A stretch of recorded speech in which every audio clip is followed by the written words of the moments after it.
नमस्ते दोस्तों, स्वागत करते हैं आपका इस वीडियो में। आज हम बात करेंगे कि क्यों बुद्ध एक नास्तिक होते हुए भी सबसे बड़े ईश्वर के प्रति विश्वास रखते हैं। यह एक रोचक और गंभीर विषय है, लेकिन हम इसे समझने की कोशिश करेंगे। जैसे बर्फ से ढके पहाड़ बहुत हैं, लेकिन हिमालय विशेष है, इसी तरह पूरे मानव इतिहास में कई प्रबुद्ध संत हुए हैं, लेकिन बुद्ध हिमालय की तरह हैं। बुद्ध का जन्म नेपाल के लुम्बिनी नगर में हुआ था। उन्होंने वैदिक धर्म के बाहर अपनी विशेष प्रतिष्ठा की। बुद्ध ने एक नए धर्म की शुरुआत की, जिसे बौद्ध धर्म कहा जाता है। बुद्ध ने धर्म के संबंध में आवश्यक वैदिक विधानों और पूजा पाठ को अवलंबित किया और मन की शांति, आध्यात्मिकता और सत्य के मार्ग पर चलने का प्रबोधन किया। बुद्ध को नास्तिक कहने का कारण ये है कि वे पुराणों, देवताओं और सृष्टि की सृजनहारी ईश्वर के सत्यापन को अस्वीकार करते थे। उनकी विचारधारा में कोई ईश्वर या परमेश्वर की स्थानिक या निर्देशिक अस्तित्व नहीं था। उन्होंने कहा था कि संसार में दुख का मूल कारण मनुष्य के अवज्ञान, मोह और आसक्ति में छिपा होता है। उन्होंने संसार के दुख से मुक्ति पाने के लिए आत्म प्रतिष्ठान और सत्य के मार्ग की आवश्यकता बताई।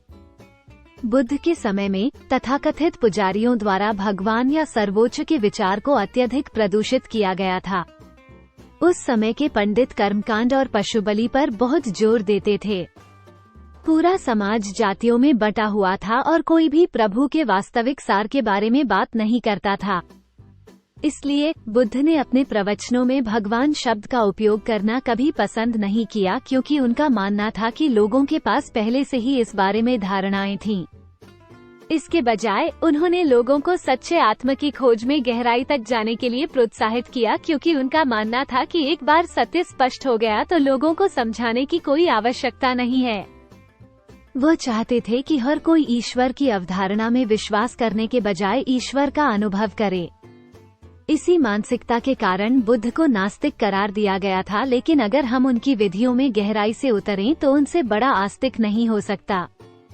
प्रत्यक्ष को प्रमाण की जरूरत नहीं होती। बुद्ध अविश्वासी हो सकते हैं, लेकिन उनकी आस्था सर्वोच्च ब्रह्म में अपार होती थी। उन्होंने कहा था कि यदि कोई पूर्णता और आत्मस्वरूप का अनुभव करना चाहता है, तो वो अपने अविश्वास को परमेश्वर में स्थापित करें। उन्होंने सत्य के मार्ग पर चलने की शिक्षा दी और अपने उपदेशों में आत्म संयम, अहिंसा और प्रेम का महत्व बताया।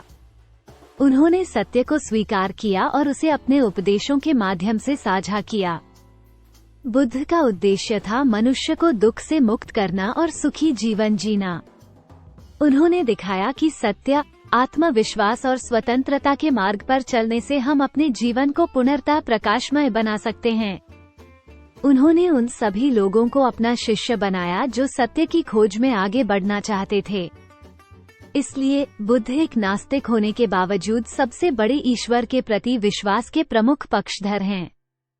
उन्होंने ईश्वर की अवज्ञा की जगह मन की शुद्धि, आत्म प्रतिष्ठा और सत्य की प्रमुखता पर ध्यान केंद्रित किया।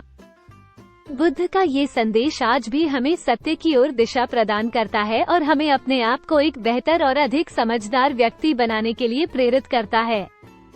सभी धर्म पहले विश्वास चाहते हैं और फिर आत्म साक्षात्कार या मोक्ष का वादा करते हैं। बुद्ध का एकमात्र तरीका था जिसने अपने अनुयायियों से किसी भी चीज पर तब तक विश्वास न करने का अनुरोध किया जब तक कि वो व्यक्तिगत रूप से अनुभव न हो। बुद्ध ने कभी भी पहले आस्था के लिए नहीं कहा, क्योंकि वे जानते थे कि एक बार सत्य का पर्दाफाश हो जाने के बाद आस्था अपने आप आ जाएगी। वर्तमान समय में यह एक शानदार अवधारणा है और शिक्षित युवा पीढ़ी केवल उसी पर भरोसा करेगी जो वो अनुभव करती है, और बुद्ध इस समय में बेहद प्रासंगिक हैं। धन्यवाद। ये था हमारा वीडियो। हमें उम्मीद है कि यह वीडियो आपको अच्छा लगा होगा और आपने इससे कुछ नया सीखा होगा। हमारे चैनल को सब्सक्राइब करना ना भूलें और इसे अपने दोस्तों के साथ शेयर करें। फिर मिलते हैं अगली वीडियो में। धन्यवाद और शुभकामनाएं।